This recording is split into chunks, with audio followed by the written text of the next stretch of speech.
C'est l'histoire d'un commercial qui passe toute la semaine sur la route. Mais il s'arrange toujours pour rentrer chez lui le week-end. Et nous sommes justement un vendredi soir de décembre. La soirée est bien avancée.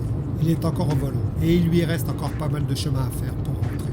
Il se retrouve dans un coin paumé, le dernier bled qu'il a traversé était une vingtaine de kilomètres, le suivant n'est pas plus proche lorsqu'une de ses roues crève. Comme c'est son boulot d'être sur la route et qu'il est organisé, il sait que sa roue de secours est ok. Il ne se fait pas de soucis. Il se gare sur le bas-côté afin de pouvoir changer sa roue. Il sort sa lampe électrique, chope sa roue dans le coffre, puis il s'aperçoit qu'il n'a pas son cric.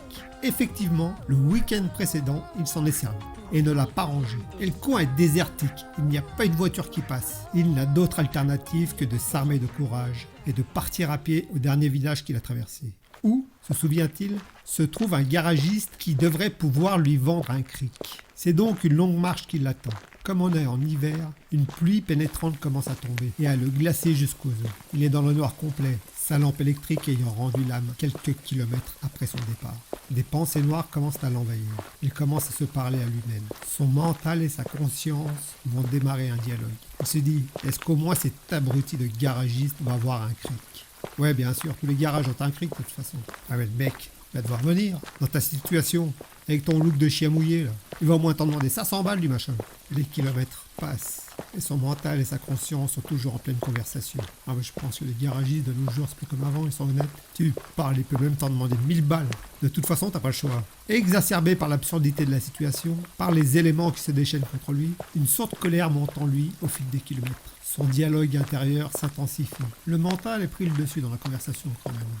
Mais réfléchis un peu, bordel, t'es à sa merci, mec. Il peut même te demander 2000 balles pour son cric. Et toi, comme un con, t'auras qu'à la fermer et payer. Il arrive au bout de son périple. Et au loin, il aperçoit l'enseigne lumineuse du garage. Il rassemble le peu de force qui lui reste et force le pas, tout en continuant à cogiter. Putain, tu vas voir que ce connard est capable de t'en demander 3-4 000 balles. Tu parles, c'est pas tous les jours qu'il trouve un pigeon comme toi.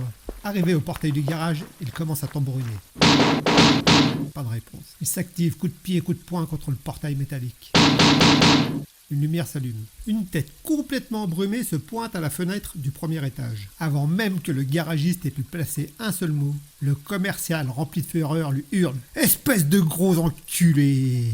Tu me dégoûtes! Tu sais où tu peux te le coller, ton cric à 5000 balles ?» Merci d'avoir passé du temps en ma compagnie. N'hésitez pas à liker et à vous abonner. Et à bientôt pour de nouvelles aventures.